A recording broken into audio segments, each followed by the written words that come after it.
제목은 그대로 구원을 받으리라입니다. 몇 달 전 넷플릭스에서 연애 사기에 대한 다큐멘터리를 시청을 했습니다. 연애 사기는 어떤 방식으로 어떤 양상으로 나타나는지 궁금해서 보게 되었습니다. 제목에서 알 수 있듯이 영상에서는 연애 사기를 당한 사람들을 대상으로 하여 탐정들과 함께 가해자들의 범죄 기록을 수집하고 경찰에 신고하는 과정을 다룬 내용이었습니다. 어떤 가해자는 두 딸을 키우며 혼자 살고 있던 여자와 결혼을 하고 딸의 성을 자기 성으로 바꾸면서까지 사기를 치는 사람이 소개가 되기도 했습니다.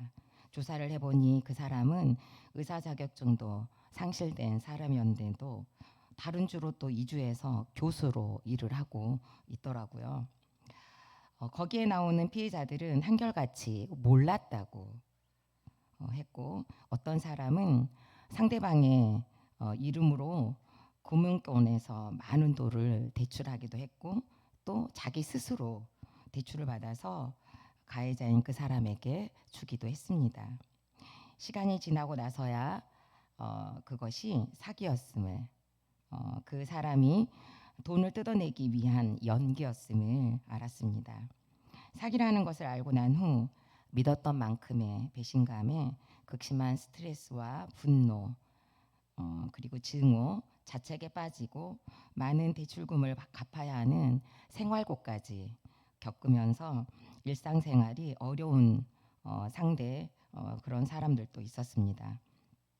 반면 사기극을 벌인 사람들은 대부분 너무도 자연스럽게 또 비슷한 방법으로 다른 사람을 속이면서 다른 곳에서 자연스럽게 자신의 삶을 살고 있는 모습을 영상으로 보며 그 사람들은 더 힘들어하기도 했습니다. 나중에는 한 사람에게 당한 여러 사례들이 함께 모아지기도 했습니다. 사건의 실마리가 이제 점점 마무리가 되어가는 과정에서 특징이 있었는데요. 피해자들을 반드시 가해자를 만나도록 한다는 것이었습니다. 너무 떨리고 무서워서 휘청일지라도 그 사람을 직접 보고 하고 싶은 말을 한마디라도 하는 것을 통해 가해자에게서 또한 그 가해자와 함께 누렸던 추억에서 빠져나오는 길의 시작이기 때문이라고 했습니다. 피해자가 가해자를 향해 다가가면 대부분 그 가해자들은 도망가기 바빴고 눈을 돌리며 상대방을 외면했습니다. 그럴지라도 쫓아가서 뒤통수에 대고서라도 말 한마디라도 하고 돌아온 피해자들은 살 것 같다고 했고 이제야 벗어날 것 같다고 하며 가슴에 뭉쳐있던 덩어리들을 토해내는 것 같았습니다. 회피하고 도망치는 것이 아니라 직면을 통해 그 아픈 시간과 사건에서 빠져나오는 것을 보았습니다. 어떤 경우에는 너무 치밀한 사기극이어서 경찰에 고소를 하지 못하는 경우도 있었지만 상대방을 만났다는 것만으로도 얼굴에서 해방감을 느낄 수 있었습니다. 연애 사기극에서 사랑하고 믿었던 만큼 배신감을 겪었던 사례자들이 그 고통에서 빠져나오는데 그들의 얼굴이 정말 환해지더라고요. 하물며 죄로 사망했던 인간이 구원, 영생을 얻는다면 죄의 자유를 얻는 기쁨을 여기에 어떻게 비할 수 있겠습니까? 오늘 큐티 본문 제목은 구원을 받으리라입니다. 본문을 통해 구원받는 모습, 구원에 초대되는 모습을 저와 여러분도 함께 보고 또 나의 구원, 너의 구원을 또 함께 누리면서 구원을 예치는 삶을 살기를 소망해 봅니다. 첫 번째로 구원을 받으려면요. 구원의 종류가 있네요. 환경이 열리고 메인 것이 벗어지는 구원이 있습니다. 26절입니다. 이에 갑자기 큰 지진이 나서 옥터가 움직이고 문이 곧 다 열리며 모든 사람의 매인 것이 다 벗어진지라. 토요일 본문에서 귀신 들린 요정을 거쳐주었더니 자기 수익이 끊어진 것을 보고 바울과 실라를 붙잡아 성을 심히 요란하게 한다고 고발을 했었습니다. 옷을 찢어 벗기고 매를 치는 것으로도 모자라 옥에 가두었죠. 이렇게 옥에 갇힌 바울과 실라가 한밤중에 기도하고 하나님을 찬송했습니다. 그리고 오늘 본문은요, 이해라는 단어가 사용됨으로써 시작이 됩니다. 이해는 토요일 큐티 본문에서 바울과 실라가 너무도 끔찍한 고난 중에서도 여전한 방식으로 기도하며 하나님을 찬미하는 거기에 응답하여라는 말입니다. 하나님께 기도하고 찬송했더니 갑자기 큰 지진이 나서 옥토가 움직이고 문이 곧 다 열리며 모든 사람의 매인 것이 다 벗어졌다는 것입니다. 조금 열리고 조금 벗어진 것이 아닙니다. 다 열리고 다 벗어졌습니다. 이것은 완전히 열렸고 완전히 벗어났다는 것을 말합니다. 본문에 등장하는 모든 사람들이 사실은 갇혀 있고 매여 있는 사람들입니다. 바울과 실라 그리고 제수들은 환경적으로 감옥에 갇혀 있고 모두 손과 발이 착고에 매여 있습니다. 눈으로 보기에는 전혀 갇혀 있지 않고 매여 있지 않는 것 같은 죄수도 간수도 엄밀히 말하면 매여 있습니다. 죄와 사망의 권세에 갇혀 있고 매여 있는 것이죠. 그러나 우선 1대지에서는 갇힌 환경과 매인 것에 대한 것만 다루도록 하겠습니다. 바울과 실라는 열심히 사명을 감당하고 있는데 순종하여 교회를 이뤄가고 있는데 닥친 고난이었습니다. 복음 때문에 만난 고난이었죠. 예상치 못한 고난이었고 사실상 너무너무 감당하기 어려운 고난이었습니다. 하지만 바울과 실라는 강력한 복음의 능력과 성령에 힘입어 생각지도 못한 고난의 시간들을 만나면서도 여전히 기도하고 여전히 하나님을 찬송하는 것을 잃지 않는 모습을 우리에게 보여주고 있습니다. 사도행전 12장에서도요. 옥에 갇힌 사도가 나옵니다. 누구였을까요? 얼굴 표정을 보니 아무도 원고를 안 읽은 표정이에요.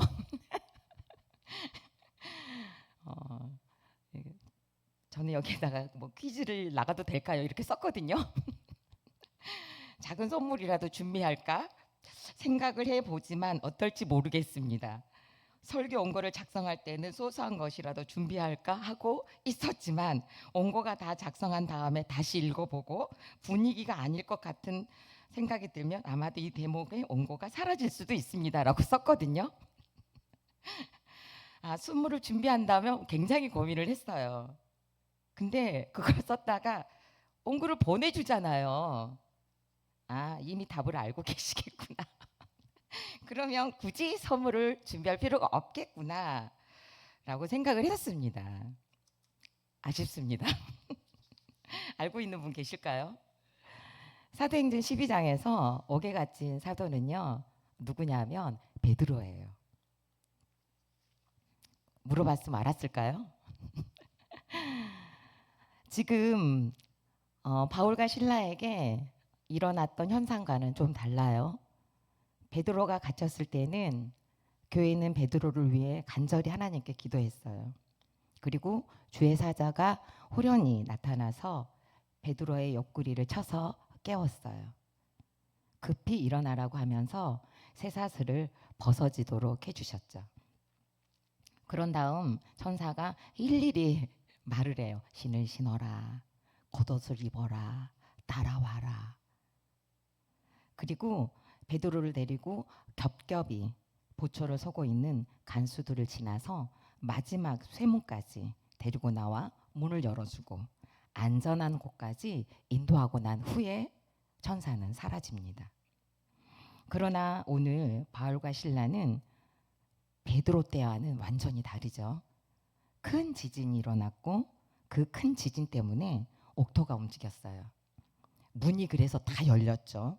그리고 바울과 신라를 비롯한 함께 있던 제수들까지도 그 메인 것들이 모두 벗어졌고 바울과 신라는 옥에서 나가지 않았습니다. 이렇듯 베드로도 옥에 갇혔고 바울과 신라도 옥에 갇혔지만 환경이 열리고 메인 것이 벗어진 것의 과정은 다릅니다. 베드로에게 역사하셨던 하나님께 더 감사할까요? 아니죠. 그러면 바울과 신라에게 역사하신 하나님께 더 감사해야 할까요? 또 그것도 아니죠. 각자의 환경에서 각자의 사명을 따라 하나님은 가장 적절한 방법으로 역사를 하셨습니다. 베드로는 조용히 그리고 두려움에 떨며 함께 모여 기도하고 있던 믿음의 공동체로 다시 보냄을 받고 초대교회의 털을 닦는 자로 하나님은 그렇게 사용을 하십니다. 바울과 신라에게는 오늘의 본문처럼 조용하지 않습니다. 지진이 일어나면서 막 요동을 쳤습니다. 옥문이 다 열리고 메인 것도 다 벗어졌습니다. 그리고 바울은 이방인을 향하여 나아가는 자로 사용하고 계십니다. 하나님은 이렇게 한 개인의 기질과 특징을 고려하여 가장 적절한 그리고 탁월한 방법으로 사명으로 나가도록 그 한 사람을 인도해 가십니다.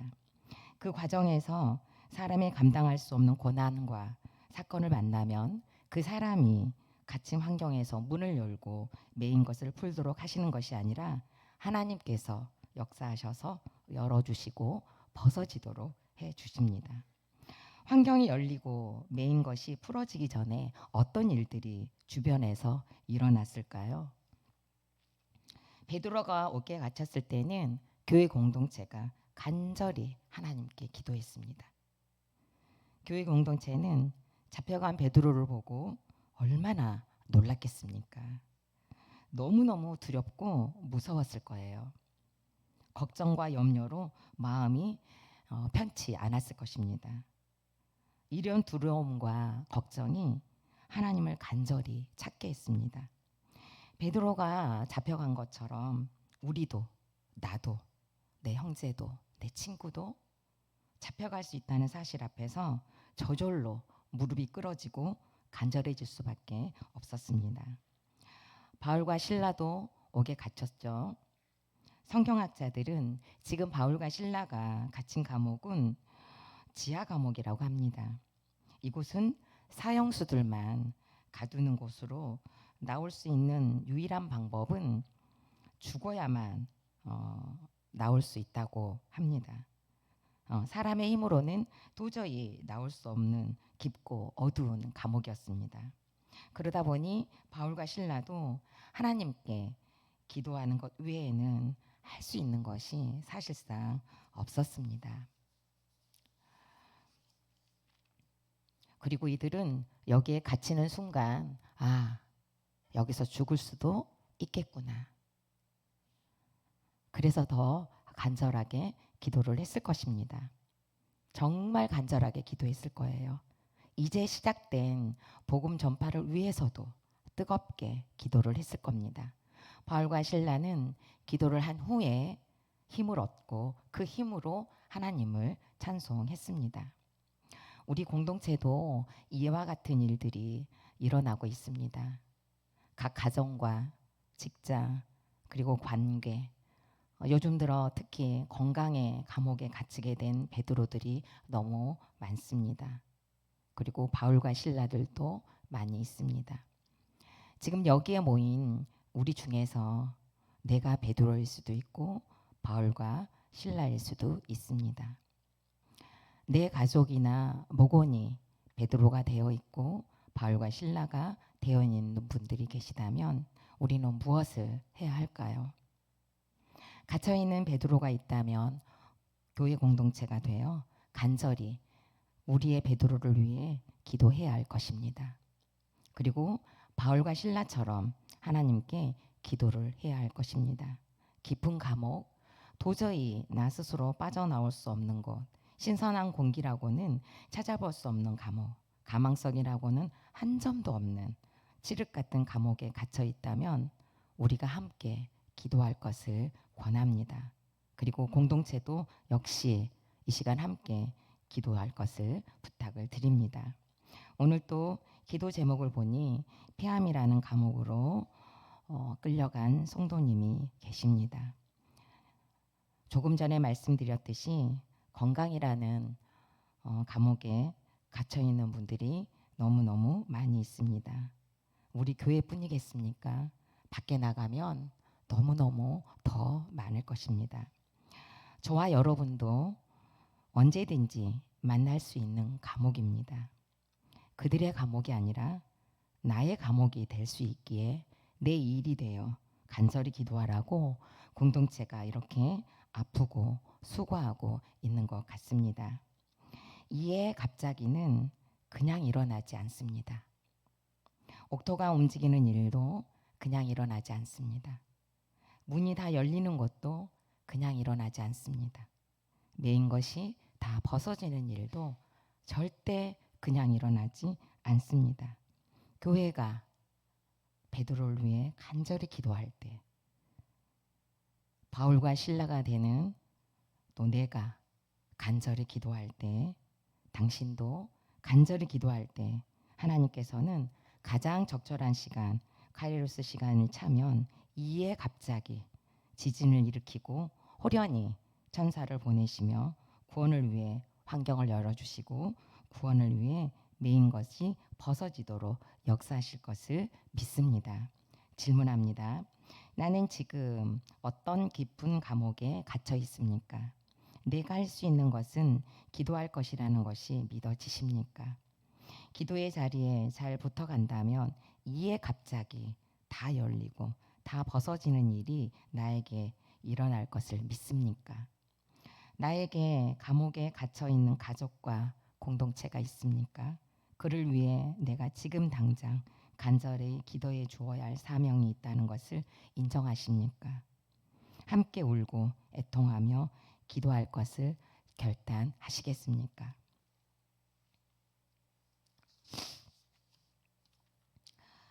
두 번째로는 너와 내 집에 구원이 있습니다. 30절과 32절입니다. 그들을 데리고 나가 이르되 선생들이여 내가 어떻게 하여야 구원을 받으리까 하거늘 이르되 주 예수를 믿으라 그리하면 너와 내 집이 구원을 받으리라 하고 주의 말씀을 그 사람과 그 집에 있는 모든 사람에게 전하더라. 아멘. 간수는 아무 생각 없이 감옥을 지키고 있다가 졸았습니다. 아마도 야간 근무를 서고 있었던 것 같아요. 그런데 갑자기 큰 지진이 일어났습니다. 생각지도 못한 지진이 일어난 거죠. 그 지진 때문에 옥문이 열리고 죄수들에게 매어 있던 착고가 다 벗어졌습니다. 간수는 정신도 차리기 전에 즉시 내가 죽는구나. 내가 죽어야겠구나. 라는 생각을 했습니다. 옥문이 열리고 메인 것이 다 벗어졌으니 당연히 죄수들이 모두 도망간 줄 알았던 거죠. 바울과 실라를 비롯한 죄수들이 갇혀 있다고 생각했는데 지진이 일어나고 나니 바울과 실라와 죄수들이 자유로워지는 순간 이번에는 간수가 두려움의 감옥에 꼼짝도 못하고 한순간에 갇혀버렸습니다. 그가 내린 결론은 그 감옥에서 죽음뿐이었습니다. 나중에 도망간 그 죄수의 이제 목숨값을 누구에게 찾느냐면 그 죄수들을 관리했던 그 죄수들을 봤던 간수였던 자신에게 그 값이 돌아옵니다. 그래서 법에 의해서 사형을 당하는 거죠. 그러니까 도망간 죄수의 목숨값을 내가 책임을 져야 하는 거예요. 그러니까 무조건 죽게 되는 거죠. 그러니까 그냥 지금 죽는다고 한 거죠. 바울은 즉시 상황을 파악하고 크게 소리 질러요. 정말 얼마나 급박했으면 바울이 크게 소리를 질렀겠어요. 내 몸을 상하게 하지 말라. 우리가 여기 있다. 라고 외칩니다. 간수는 믿기지 않아서 등불을 가지고 뛰어들어가 제수들이 그대로 있는지 확인했어요. 그리고 바울과 실라 앞에 엎드립니다. 여기에서 엎드렸다는 것은 베드로가 고넬료의 집에 방문했을 때 고넬료가 엎드려 절한 것과 같습니다. 그리고 로마인들에게 있어서 엎드려 절했다는 것은 신적인 존재나 황제를 대할 때 취하던 자세입니다. 지금 간수는 자유의 몸이 되었지만 태어나게 옥에 남아서 오히려 자신을 지키고 있는 바울과 실라를 보면서 신이 아닌가 생각하며 두려움과 황망함에 다리가 꼬부라진 것입니다. 간수의 이런 마음이 그의 질문에서 알게 합니다. 뭐라고 하죠? 선생들이여, 내가 어떻게 하여야 구원을 얻으리이까? 하나님께서는 간수를 구원하시기 위해 바울과 실라를 그 깊은 감옥으로 보내셨고 기도하게 하셨고 하나님을 찬송하는 은혜를 주셨습니다. 16장 25절에서 제수들이 바울과 실라의 기도와 찬송을 들었다고 했습니다. 분명 이 간수도 바울과 실라의 기도 소리를 또 찬양하는 소리를 분명히 들었을 것입니다. 바울과 실라는 이때다 싶어 주 예수를 믿으라 그리하며 너와 내 집이 구원을 받으리라. 아멘. 간수의 질문에 정확한 대답을 하며 구원을 외치고 주의 말씀을 그 사람과 그 집에 있는 모든 사람에게 전했습니다. 아낌없이 구원을 선포합니다. 본문 31절에서 그리하면 이라고 되어 있죠. 이것은 즉 네가 믿으면 너와 내 집이 구원을 받으리라는 말씀입니다. 이것은 구원의 기능에 대한 설명인데요. 구원의 연쇄성에 관한 내용입니다. 즉, 한 사람이 회개하고 구원에 참여하게 되면 그 구원은 연쇄적인 반응을 가지고 있어서 다른 사람, 특히 그의 가족이나 친밀한 관계에 있는 사람이 구원에 참여하게 될 가능성이 가장 크다는 것을 말해줍니다.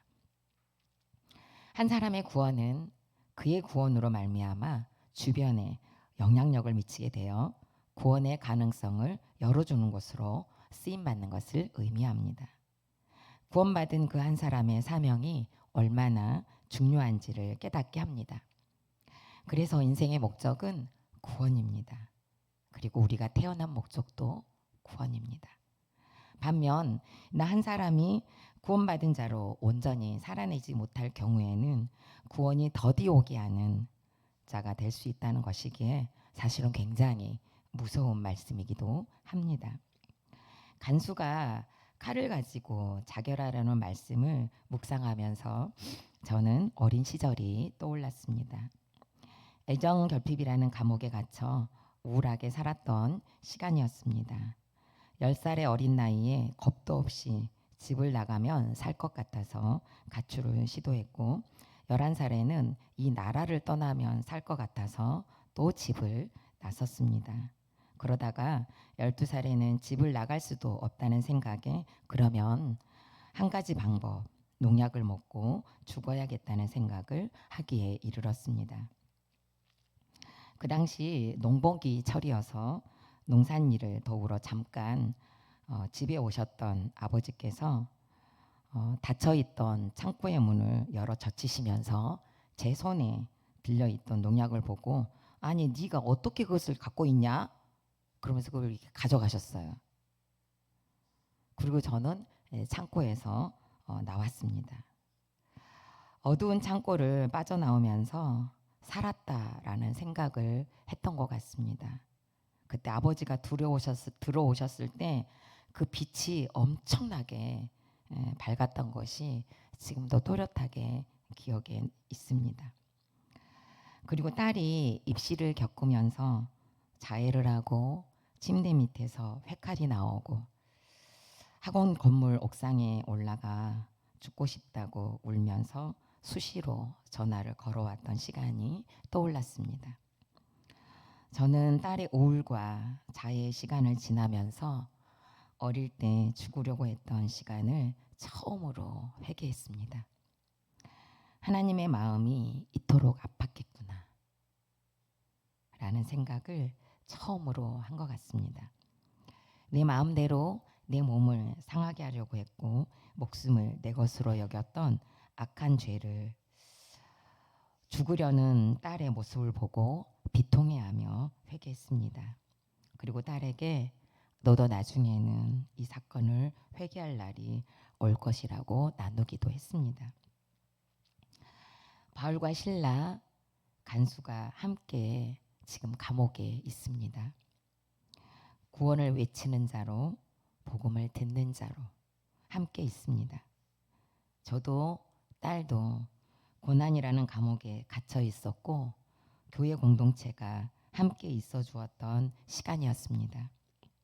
너와 내 집이 구원을 받으리라는 말씀은 바로 저희 가정의 말씀인 것 같습니다.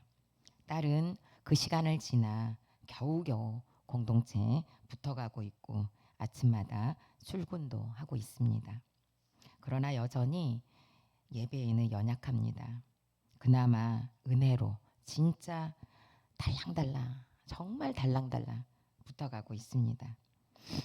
딸의 자기 몸을 상하게 하려 했던 시간을 지나면서 공동체가 외쳐주고 보여준 사랑을 기억하고 있습니다.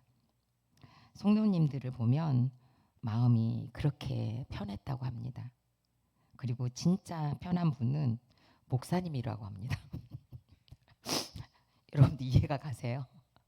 제일 편한 분이 목사님이래요. 고민거리가 있으면 이제는 수없는 말들을 토해내고 있습니다. 제가 전화를 받지 않으면 목자님께 즉시 전화를 하는 것 같기도 합니다. 지난 토요일에는 기도를 부탁한다는 톡이 왔습니다. 일이 늦게 끝날 것 같다면서 이러다 주일날 늦잠을 자다가 또 예배를 못 드리게 될까 봐 걱정이 되니까 기도를 해달라고 했습니다. 그리고 어제는 정신과를 갔는데 선생님께서 이대로만 가다 보면 약을 조절해도 될 것 같다고 하시며 진료를 마치신 후에 활짝 웃었다고 했습니다. 공동체에 달랑달랑이라도 붙어가고 있어서 허락하신 또 다른 구원의 소식 같습니다. 그러다 힘들면 약이 또 늘어날 수도 있는데 4년 이상 많은 약을 먹었는데 처음으로 약을 조절할 수 있다는 소식을 듣는 것만으로도 감사가 나왔습니다. 청년부에서 구원받은 그 한 사람들이 모여 연약한 딸과 함께 있어주고 있어서 구원의 연쇄성이 발휘되고 있음을 봅니다. 저와 여러분에게도 구원의 연쇄성을 위해 허락하신 가정이 있습니다. 목장도 있습니다. 우리의 자녀들이 있죠. 우리의 배우자도 있습니다. 목원도 있습니다. 우리도 주 예수를 믿으라 그리하면 너와 내 집이 구원을 받으리라고 외칠 수 있기를 바랍니다. 어느 때는 삶으로, 어느 때는 표정으로, 때로는 반대 적용을 하면서 외칠 수 있으니 각자의 환경에서 멈추지 말고 구원을 외치는 저와 여러분이 되시기를 바라겠습니다. 질문합니다. 나는 배우자에게, 자녀에게 어떤 말을 가장 많이 하고 있습니까? 내가 많이 듣고 있는 말은 또 어떤 말입니까? 구원을 위해 내가 할 수 있는 것은 무엇입니까? 세 번째로는 구원은 가장 큰 기쁨입니다. 34절부터 34절입니다. 그 밤 그 시작에 간수가 그들을 데려다가 그 맞은 자리를 씻어주고 자기와 그 온 가족이 다 세례를 받은 후 그들을 데리고 자기 집에 올라가서 음식을 차려주고 그와 온 집안이 하나님을 믿음으로 크게 기뻐하니라. 아멘. 간수는 즉시 바울과 실라가 전하는 말씀을 듣고 회개했습니다. 그리고 그는 회개한 사람답게 바울과 실라를 데려다가 관원들에게 맞았던 곳에 상처를 치료해 주었습니다. 그 당시 관원들이 죄수들을 매질할 때는 인정사정 없이 때렸다고 합니다. 그러다 보니 살점이 떨어져 나가는 것을 그거는 보통 일이었다고 해요. 그러니 얼마나 고통스러웠겠습니까? 간수는 가장 먼저 바울과 실라의 고통스러운 곳을 만져 주었습니다.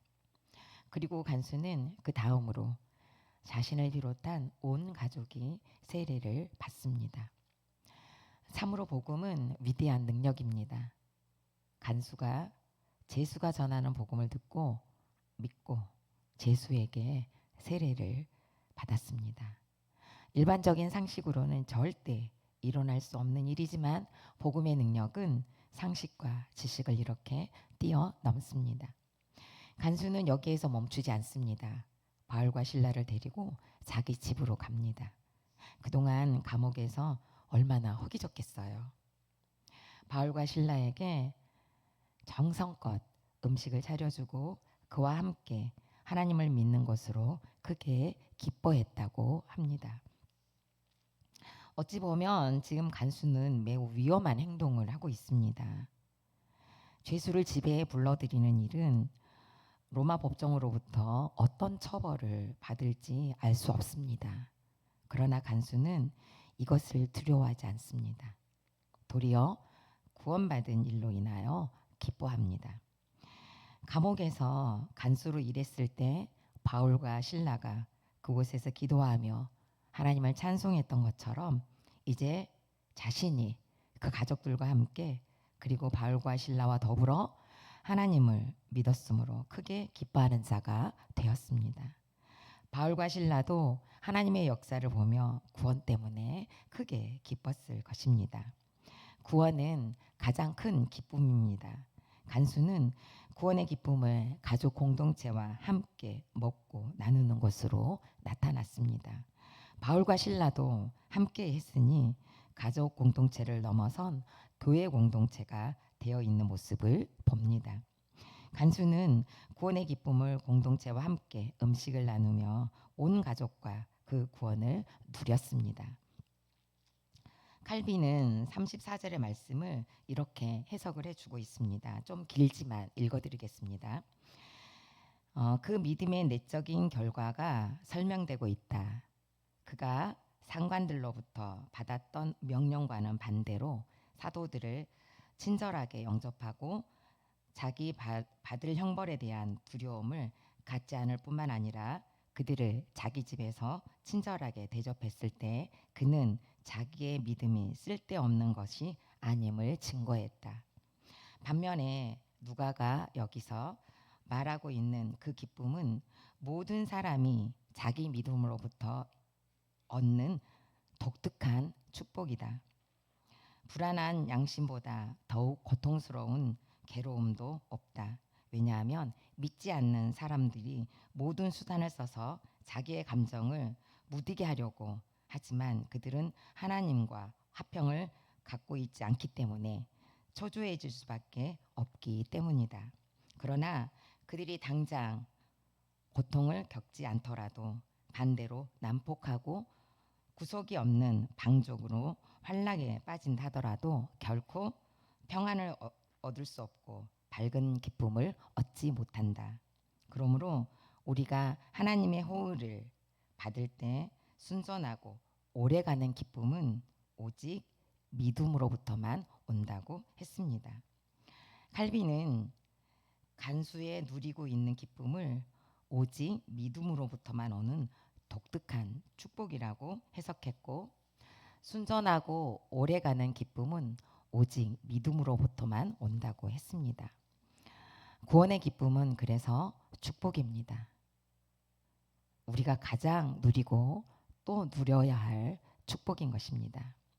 그래서 스가랴서에서는 9장 9절에 구원받은 우리를 향해 시온에 따라 크게 기뻐할지어다, 예루살렘에 따라 즐거이 부를지어다라고 구원의 기쁨을 마음껏 누릴 것을 말합니다.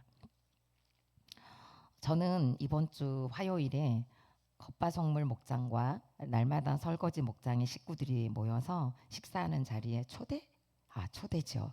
초대를 받아 함께 점심을 먹었습니다. 어마어마한 양의 등뼈와 시래기를 넣고 준비한 점심이 그야말로 너무 맛이 있어서 진짜 기가 막혔습니다. 안 먹어보신 분들은 몰라요. 두 그릇이나 가져다가 먹었습니다. 저희 목장이 아닌데도 눈치도 안 봐지더라고요. 얼마나 맛있게 먹었는지 2층으로 내려가서 설교 준비를 해야 되는데 졸려가지고 몇 줄 쓰지도 못했습니다. 걱정은 많이 됐지만 교회에서 성도님들과 맛있게 식사를 하는 즐거움이 그 걱정을 이기는 것 같았습니다. 목요일에는 저희 목장도 이렇게 모입니다. 갖가지의 반찬들이 모이면 한식집이 따로 없습니다. 주일날도 맛있고 부부 목장은 진짜 맛있습니다. 부부 목장은 너무너무 맛있습니다. 아직 부부 목장에 오시지 못한 분들이 여기 계시다면 진짜 얼른 오셔서 그 맛있게 차려진 그 음식을 맛있게 먹으면서 하나님을 믿음으로 크게 기뻐하는 우리 공동체가 되었으면 합니다. 저희 목장에서 한 목원이 소원이 있다고 하셨습니다. 남편과 함께 부부 목장에 참석하고 싶다고 하셨어요. 손정혜 군사님께서 속히 오셔서 부부 목장에서 함께 차려진 음식도 먹고 구원의 기쁨을 정말 기쁘게 누리는 그날이 속히 오기를 바랍니다. 질문합니다. 나는 지금 무엇으로부터 기쁨을 얻고 있습니까? 이것이 더 있으면 크게 기뻐할 것 같다고 생각한 것은 무엇입니까? 오래가고 하늘의 독특한 축복, 오직 믿음을 구하고 있습니까? 구원의 기쁨을 전하고 함께 누리고 싶은 사람은 누가 있습니까? 살아계신 하나님 감사합니다. 구원 때문에 환경을 열어주시고 구원 때문에 매인 것을 벗겨주시는 하나님을 믿고 찬송합니다. 큰 지진에 놀라지 않게 하사 옥문이 열리는 창조와 옥문이 열리는 징조와 매인 것이 벗어지는 징조임을 알고 여전한 방식으로 큐티하며 기도하고 찬송하는 공동체가 되게 하여 주시옵소서. 특별히 안산중앙교회 공동체에 아프신 지체들이 너무 많습니다. 어느 날 갑자기 아픔과 고통의 감옥에 갇히고 경제의 감옥, 관계의 감옥, 구원이 더디오는 감옥에 갇힌 성도님들을 일일이 찾아가 주셔서 만나 주시고 공동체는 한마음이 되어 나도 아팠던 그리고 내게도 올 수 있는 고통과 아픔임을 알고 간절히 기도하게 하여 주시옵소서.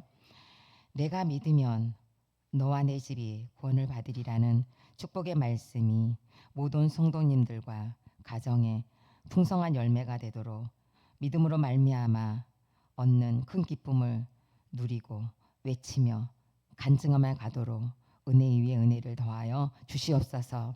그리하여 이제는 우리 교회도 구원 때문에 기뻐하고 구원 때문에 감사하며 구원 때문에 춤을 추며 구원 때문에 큰 소리로 외치는 공동체로 양육해 주시고 훈련해 가 주시옵소서. 특별히 양육주계에 있습니다.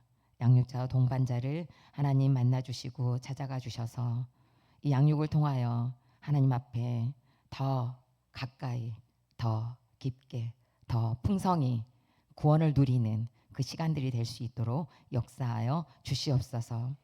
오늘 또 우리가 구원 때문에 기뻐하고 구원 때문에 감사하고 구원 때문에 살고 구원 때문에 오늘을 버티고 구원 때문에 오늘을 살아내는 그래서 예수님만을 좋아하고 예수님만을 자랑하고 예수님만을 사랑하는 공동체가 되기를 간절히 바라시는 예수 그리스도의 이름으로 기도드립니다. 아멘.